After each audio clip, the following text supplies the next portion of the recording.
Oui, bonjour, aujourd'hui nous sommes donc le 21 janvier 2021, voilà, toujours je fais cette vidéo là spécialement maintenant pour la marmaille politique en Côte d'Ivoire, voilà, je reviens là-dessus, pourquoi? Parce que c'est incroyable ce qui se passe, je dis à des frères là avec qui j'ai échangé, je dis que en fait la classe politique ivoirienne ne sont pas matures, voilà, c'est un manque de maturité, et puis surtout c'est des gens pour la plupart qui sont des cupides, c'est l'argent qui les intéresse, c'est le confort, c'est pas l'intérêt du peuple qui les intéresse, sinon ça se saurait. Donc je me définis comme étant panafricain, principalement, et puis accessoirement spécialiste de la France, et puis dans un second temps ivoirien, voilà. Donc la marmaille de la politique ivoirienne, c'est quoi? C'est que le PDCI et puis le FPI version historique, canal historique avec le président Gbagbo, eux ils sont associés pour aller participer aux élections là pour les législatives, c'est-à-dire pour les députés, qui est prévu le 6 mars. Donc là, ils ont demandé que ça soit repoussé. Là, visiblement, M. Ouattara, comme il a vu la limite de ces gens-là, eh ben, il fait ce qu'il veut. Voilà, il se fait plaisir. Donc il a décidé, pour un petit truc, de leur accorder un dernier délai pour déposer leur liste, parce qu'il paraît qu'il faut avoir 30% de femmes sur les listes électorales pour les élections législatives en Côte d'Ivoire. 30%, c'est le minimum. Bon, qui est requis. Qu'est-ce qui se passe? C'est que moi, ce que j'apprécie, c'est la décision qui a été prise par le COJEP, Charles Blé Goudé et son parti. Voilà, ils ont décidé de ne pas participer à cette mascarade-là. Je ne cite pas volontairement Guillaume Soro parce que j'estime que ce n'est pas un démocrate. Il n'épouse pas les valeurs de la démocratie. C'est plutôt un va-t-en-guerre, c'est plutôt un gangster. Parce que lui, pour venir au pouvoir, c'est que les armes qui doivent régner. La force, voilà.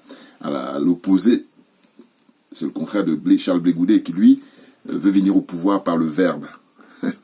Et oui, il a beaucoup de mérite. Il a beaucoup appris. Les 5 années qu'il a passées, il dit qu'il avait un seul professeur, pour lui tout seul. Beaucoup d'humour aussi. C'est le président Laurent Gbagbo. Voilà. C'est extraordinaire. Voilà, moi je suis plutôt dans cette tendance-là. C'est-à-dire qu'il veut venir au pouvoir par ses convictions et puis par convaincre les concitoyens. Et non pas obliger. Parce que comment dire, Guillaume Soro, tout l'argent qu'il a volé là, et là il paye des gens, hein, ces supporters là, qui font des vidéos pour le soutenir et pour entretenir l'illusion. Alors que je dis, c'est un enfant gâté qui doit maintenant prendre sa retraite définitivement sur le plan politique. Voilà, il peut faire des affaires, tout ce qu'il veut et tout, parce que là on lui accorde une certaine circonstance. Encore que, si ça dépendait que de moi, j'ai dit, Guillaume, vide ton sac, comme j'ai dit dans toutes mes vidéos passées, qui vide son sac, qui dise au peuple ivoirien qu'est-ce qui s'est passé réellement, parce qu'il en sait des choses. Il ne veut pas le dire. Et c'est la raison pour laquelle j'ai dit, tu es disqualifié. Mais bien entendu, parce qu'il y a un minimum, si on se veut honnête intellectuellement. Il faut qu'il assure ce minimum-là. Or, c'est pas le cas. Et les années passent. Et il est là, il se balade partout, tantôt en Turquie, ici en France. Rappelez-vous, il avait dit à l'époque que lui, il avait Macron, et puis voilà, M. Ouattara avait, Jean-Yves Le Drian, le ministre des Affaires étrangères. Et quelques jours après, voilà, vous connaissez le résultat. C'est pour dire que ils n'ont pas honte, aussi bien M. Soro Guillaume et ses partisans. Parce qu'on a les images sur Internet. Hein. Il avait réuni ces gens-là dans un bar chez Paris. Je sais pas si c'était du côté de Clichy ou je sais pas où. En tout cas, c'est dans Paris. Et puis là, ils se faisaient plaisir à raconter n'importe quoi. Et puis eux, comme ils sont plutôt dans une démarche de lui prendre de l'argent, hein, parce qu'en réalité, il n'y a aucune conviction. On n'est pas dans la politique là. Hein. Là, on est dans la marmaille. Puis je dis en bon français. Là, je pique l'idée à un journaliste sénégalais qui travaille au mensuel plutôt, excusez-moi, le magazine Le Point, voilà, le magazine français. Il a dit, moi j'aime beaucoup, il a dit, on est dans l'informel politique. Voilà. En Côte d'Ivoire, c'est vraiment, on a tous les ingrédients là, tout est réuni. Franchement, vous vous rendez compte? Et là, pareil, les partisans du président Laurent Gbagbo, je sais pas qu'est-ce qu'ils vont répondre quand on va leur dire. Alors, évidemment, toujours dans l'espèce de fuite en avant. Hein, ils disent, voilà, on est en pourparler et que lui, il n'a pas envie d'aller téléphoner à M. Ouattara. Enfin bon, j'entends tout ça, naturellement. Moi, ce que je dis simplement, j'ai dit, la liberté, elle s'arrache. Et ces gens-là, ils sont profondément malhonnêtes intellectuellement. Parce qu'en réalité, depuis le début, ils sont dans un cheminement, et d'ailleurs, on va dire que c'est une suite logique. Moi, je disais que le président Gbagbo, comme beaucoup, je ne suis pas le seul, mais il y a des gens qui pensent comme moi, de dire qu'il y a eu un procès politique. Et il fallait s'en sortir. Et là, ils l'ont laissé faire 8-9 ans, alors qu'il a maintenant 76 ans. Hein, bientôt, il aura 76 ans, parce qu'il est né en 1945. Voilà. À son âge, ça ne rigole pas. Vous êtes d'accord avec moi? Parce que quand on a 15 ans, on a 20 ans, ou 25 ans, c'est pas la même chose que quand on a 75 ans, 76 ans. Vous voyez? Et puis, c'est des années qu'il ne va pas récupérer. Eh oui, c'est fatal là par contre. Eh oui, tu peux faire de l'apparence, mais la nature, elle a ses lois. Vous voyez? Donc là, ils sont dans une situation où ils avaient au départ contesté M. Ouattara, à juste titre, puisqu'il ne respecte pas la Constitution, qui est la loi suprême dans un pays. Il ne respecte aucune disposition de la Constitution, parce qu'il est inscrit dans la Constitution, par exemple, qu'aucun Ivoirien ne doit être en exil. Et là, il y en a plein, même depuis 10 ans, hein, depuis 2010, ça fait 11 ans maintenant, c'est un record hein, des Ivoiriens exilés. Dans le pays d'Houphouët-Boigny, hein, je le rappelle. Voilà. La marmaille politique, l'informel politique. Voilà. Voyez-vous? Donc pareil, là on est au cœur de la zone CFA, hein, c'est-à-dire que la Côte d'Ivoire, c'est vraiment le cœur, le centre, l'épicentre même de la France-Afrique. Donc j'ai dit, voilà, zone France-CFA, zone des aliénés, zone des complexés et zone des corrompus. Que quelqu'un me dise le contraire. Voilà. Et je dis, je rêve que ça soit diffusé au maximum. En fait, chacun de nous essaie d'apporter sa contribution. Et moi, c'est ma contribution, là, hein, c'est-à-dire les vidéos que je fais depuis 3 ans. Et puis là, cette affiche-là qui m'est venue comme ça dans mon inspiration. Voilà. Je dis, on mène le combat pour libérer l'Afrique, on mène le combat pour l'indépendance et surtout la souveraineté des pays africains. Et donc, ça commence par la fermeture de toutes les bases militaires, notamment celle qui est à Port-Boué, là-bas. Qu'elle ferme définitivement, parce qu'elle joue un rôle néfaste pour la liberté des Africains. Elle est contre la liberté des Africains. Parce que, rappelez-vous, à l'époque, les Américains étaient venus pour libérer la France. Mais quand la guerre est terminée, ils ont plié bagages à la demande du général de Gaulle. Or là, on est dans une situation où les Africains, le peuple africain, la jeunesse africaine exige la fermeture des bases militaires et la France ne veut rien savoir. On fait comment? Question. Donc on a toute une bande là, je dis une bande, même, voilà, malheureusement ils sont très nombreux, à être corrompus, moralement d'abord, et matériellement ensuite. Et donc ils cèdent. C'est-à-dire que c'est au mépris de la dignité des Africains. Voyez-vous? Donc là, en Côte d'Ivoire, moi je pense, enfin, je l'espère pas, mais il faut être réaliste. C'est-à-dire qu'au fond, rien n'a changé. Monsieur Ouattara est dans sa logique, qu'on peut comprendre si on n'est pas de mauvaise foi. On le condamne, naturellement, mais on peut comprendre. C'est-à-dire qu'il a tout fait pour se maintenir au pouvoir. Et je vous ai rappelé dans les vidéos précédentes en disant qu'à l'époque, les Français, leur choix, normalement pour là, 2020, hein, l'élection qui a eu lieu le 31 octobre, c'était plutôt de mettre là-bas, au pouvoir, Tidjane Thiam. Tidjane Thiam, c'était leur candidat, leur poulain pour le 21e siècle. Mais M. Ouattara a fait un bras de fer avec eux, et visiblement, il a l'air de gagner ce bras de fer, puisque, moi je l'avais dit dans mes vidéos précédentes, hein, c'est d'ailleurs pour ça, une des raisons, parce que YouTube, quand il ferme mon compte, parce que voilà, moi je mets le doigt là où ça fait mal, je tourne pas autour du pot, c'est ce que j'ai dit. Je crois que je dois reprendre le slogan des supporters marseillais, là, qui disent, droit au but, voilà, c'est ça. Droit au but. Mais parce que je dis, quand j'ai pas compris, je fais pas le malin, je vais pas dans le terrain. Mais une fois que j'ai compris, c'est droit au but pour ne pas perdre du temps. Parce que pourquoi on perd du temps quand t'as compris? Voilà, très souvent c'est le signe des escrocs, des manipulateurs, des gens qui cherchent, voilà, jouer les malins. Moi je suis pas le malin. Moi je dis simplement, dites-nous la vérité, et rien d'autre. Dites-nous la vérité. Et là, c'est tout le monde qui en profite en général. On ne va même pas dire toujours. Voilà. Vous voyez? Donc là, on est dans une situation où on a, comme j'ai déjà dit, hein, et je maintiens toujours quand je sais que j'ai raison là-dessus, en tout cas je suis convaincu de ce que je dis, je répète. Le président Gbagbo joue sa partie, le président Bédié joue sa partie, et M. Ouattara joue sa partie. Les 3 acteurs, et puis Guillaume Soro, évidemment. Je le cite parce que bon, mais en réalité, pour moi, compte tenu de son âge, parce que c'est un enfant gâté, et ben, avec tout ce qu'il a, il a comme ardoise, dans son casier judiciaire là, politique, il doit dégager, il doit se faire oublier, voilà. C'est le meilleur service, je le répète toujours, qu'il doit rendre au peuple ivoirien. Voilà. Donc j'ai dit, comme chacun joue sa partie, c'est pour ça qu'on en est là. Parce que s'il a joué collectif, s'il a joué sincère, s'ils ne cachaient pas leur jeu sous la table ou derrière le dos, tout ce que vous voulez, eh bien, M. Ouattara ne serait plus au pouvoir. M. Ouattara est au pouvoir et bien là en train de se conforter avec les élections là, du 6 mars. Vous allez voir, il va asseoir son, comment on appelle, son autorité avec la majorité parlementaire. Et là, il va dérouler sa politique. Et je crois qu'il n'y a que la mort qui pourra l'arrêter. Voilà. Et les autres, ils font le malin. Alors que moi, si tu as quelque chose d'argent, que tu es milliardaire, mais si tu es malhonnête, ne m'intéresse pas. Voilà. Alors que beaucoup de gens, quand quelqu'un est milliardaire, c'est-à-dire qu'il a un peu de grosses bagnoles, grosses maisons et tout ça, ils vont se laisser séduire ou alors ils vont, comment dire, faire les salamalek. Alors que moi, non. Moi, tu es un smicard, tu es un RMiste, tout ce que tu veux, t'as rien, mais t'es honnête. Voilà. J'ai beaucoup plus de considération, beaucoup plus de respect. Voilà. Parce que c'est une question de valeur. Et moi, ce sont mes valeurs. L'honnêteté, l'intégrité, être intègre. Et très souvent, les gens qui fonctionnent comme ça, c'est les gens qui fonctionnent pour l'intérêt général. Voilà, pour l'intérêt de tous, pour en tout cas un très très grand nombre. Alors que les autres, ils sont là pour défendre une minorité, une ultra-minorité, pour mépriser la majorité. Est-ce que ça a du sens? Nous sommes sur la terre des hommes. Alors d'autres diront, oui mais t'es naïf et tout, oui, mais c'est les mêmes qui vont me dire que je suis naïf, c'est les mêmes qui vont me dire que je suis parano. Et moi je dis, tant qu'à faire, je suis les deux. Voilà. Eh oui. Non, parce que je vois bien. Je dis, comment ça se fait que ceux qui vont me traiter de comme un naïf, et en même temps c'est les mêmes, alors que d'autres personnes auraient pu, mais c'est les mêmes qui me traitent de parano, donc il y a un problème. C'est-à-dire que quand ça les arrange, c'est ce que j'ai compris, c'est bien pour ça que je dis, je suis les deux, en général. Voilà. Je suis tantôt naïf, tantôt parano. Et j'assume les deux. Là, je vous embarrasse là, parce que si je fais pas ça, vous êtes là, faites les malins. Non, on ne fait pas le mal avec moi. Parce que le concours, c'est l'honnêteté intellectuelle. Voilà, je suis là-dessus. Eh ben oui. Non mais franchement, en Côte d'Ivoire, on est dans la marmaille politique, on est dans l'informel politique. Et ils n'ont pas la maturité politique. Là, ils ont des diplômes, donc voilà, les à Montano, là, regardez. Ridicule, ça ne tue pas. Il y a qui encore? Ils sont pleins. Il y en a qui sont courageux. Là, je vous dis, moi, j'ai eu de la sympathie maintenant. Il a gagné ma sympathie, monsieur Afinguessan. Voilà, parce que, voilà, il a payé le prix, là. Mais simplement, comme justement, je vous dis, chacun cache son dossier dans le dos, sous la table et tout. Le pauvre, il a été séquestré, là, ils ont failli même le tuer. Et puis, et le plus grave, parce qu'il est vivant, donc ça va. Ouf, parce qu'ils ont failli le tuer. Grâce à Afrique Média, ils se sont calmés. Parce que Afrique Média a alerté tout le monde tout de suite.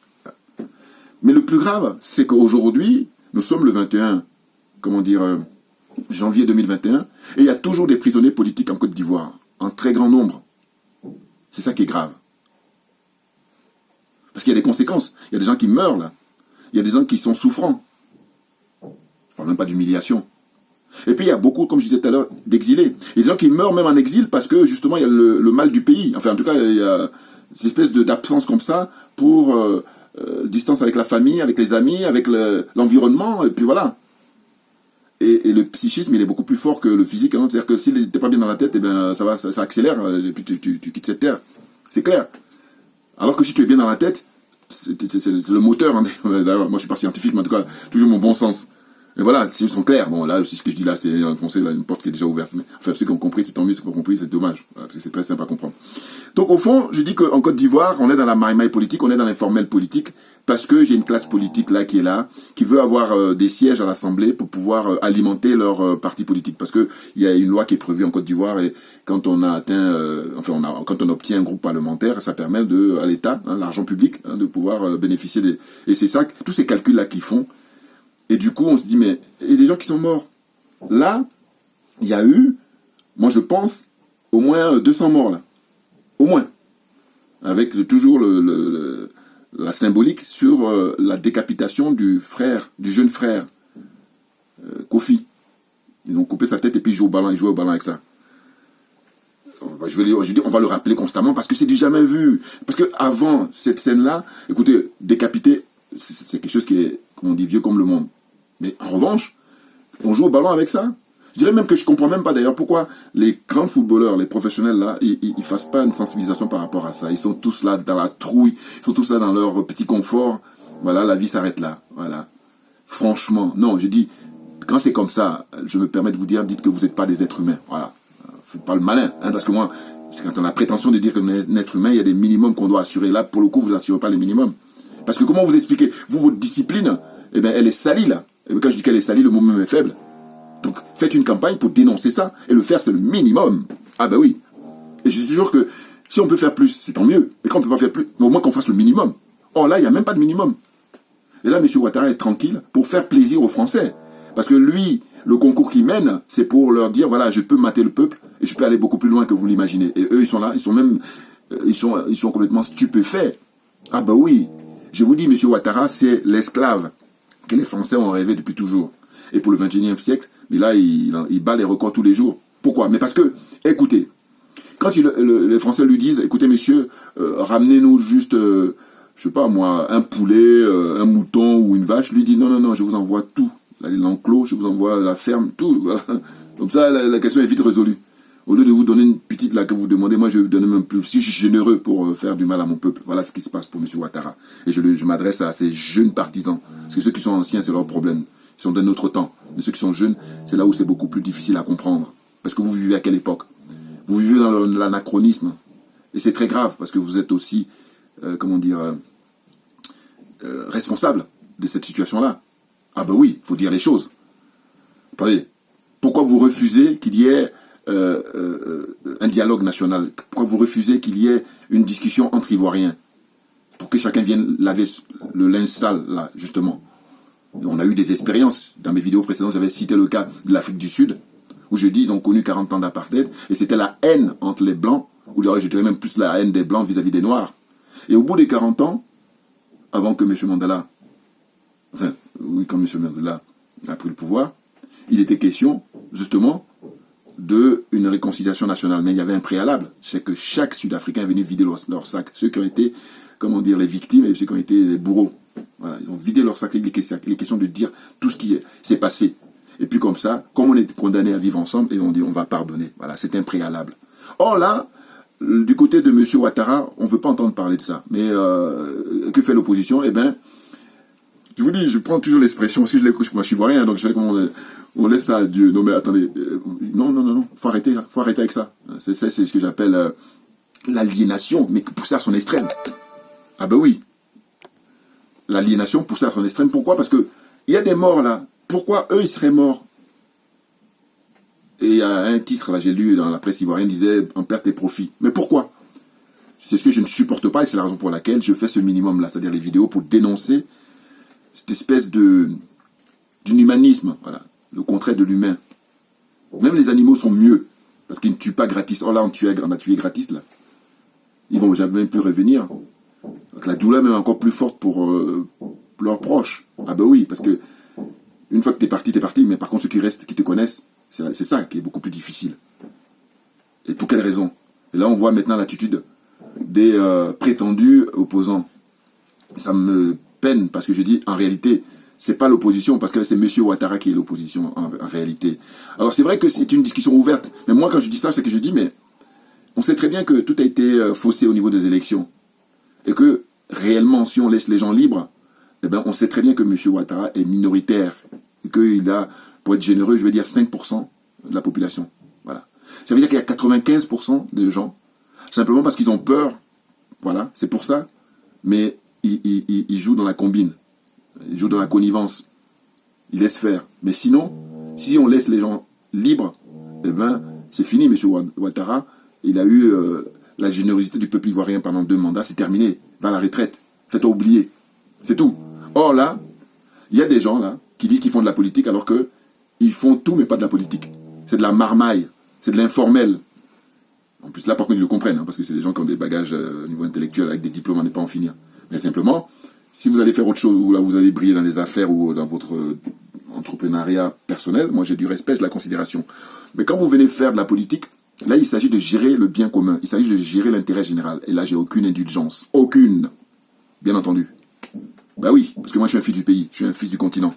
Et que par conséquent, j'ai dit, je vis ici en Occident, on voit il y a le métro, on voit il y a les, comment on appelle ça, le tramway, on voit, tout est organisé. Mais parce qu'il y a des gens qui ont travaillé, très honnêtement, année après année, décennie après décennie, siècle après siècle, et puis les générations se succèdent, il se passe le relais, et puis voilà, il y a un train de vie, un confort de vie, ils partent en vacances, et au lieu de faire pareil, on a des idiots, on a des gens qui pensent avoir compris, alors ils n'ont rien compris, ils font le malin. Moi je dis, si tu fais pas le malin, bon d'accord, mais ce qui me tue, c'est que ces gens-là, le pompon, ils font le malin, voilà. Parce qu'ils estiment qu'ils ont compris, alors qu'ils n'ont rien compris du tout. Ils sont ridicules, et quand je dis ridicule, le mot est faible. Ils viennent se soigner ici. M. Ouattara lui-même, tous les autres hommes politiques, pratiquement, hein, à de très rares exceptions. Très, très rares exceptions. Mais sinon, la plupart, ils viennent se soigner ici. Mais c'est là où je dis, mais qu'est-ce qu'on doit ajouter quand les gens viennent se soigner alors qu'on dit que les pays sont indépendants depuis 1960? Quelle indépendance? Parlons même pas de souveraineté, puisque l'armée française est là-bas en Côte d'Ivoire. Une armée étrangère qui est dans ton pays, mais elle remet en cause ton indépendance, et par voie de conséquence ta souveraineté. Et je disais tout à l'heure dans une vidéo que j'ai faite pour le Mali, le président Modibo Keïta a prononcé un discours le 20 janvier 1960. Il faut vous en référer. Hein, allez-y sur Internet, vous tapez discours du président Modibo Keïta, 20 janvier 1961. Excusez-moi, c'est en 1961. Voilà. C'est pour ça que là, ça fait justement la célébration des 60 ans. Voyez-vous? Donc on est dans cette situation-là. Mais on peut évidemment s'en sortir, pourvu que ceux qui veulent faire de la politique soient animés pour servir l'intérêt général. C'est ça, le fond du problème. Il ne faut pas qu'ils viennent faire de la politique pour du business. Parce que sinon, ça donne la marmaille, sinon ça donne l'informel politique. Et là, c'est au détriment du peuple. Et c'est le peuple qui est le dindon de la farce. C'est-à-dire que les jeunes qu'on envoie comme ça, comme une espèce de je sais pas moi, chair à canon. Voilà, c'est l'expression que je cherchais. Ils vont être exposés au péril de leur vie, alors qu'ils sont jeunes, ils ont beaucoup de projets, pouvoir faire des choses. Et ceux-là même qui doivent les éclairer, ceux-là même qui doivent faire tout pour que la jeunesse puisse prendre la place après, ils sont paumés, ils sont perdus. Puis ils font le malin, l'arrogance. Ils font tout avec la force, ils exploitent hein, voilà, les ressources du pays au bénéfice des forces exogènes, c'est-à-dire des Français là en l'occurrence. C'est très grave. Vous allez payer tôt ou tard ça. Parce que là maintenant, on a l'heure du numérique, on a les images. On va s'en souvenir. On va les garder et puis les montrer. Et ceux qui ont pris des risques pour défendre la patrie et ceux qui ont collaboré. Voilà. Merci pour votre attention. Et puis à très bientôt. Merci bien.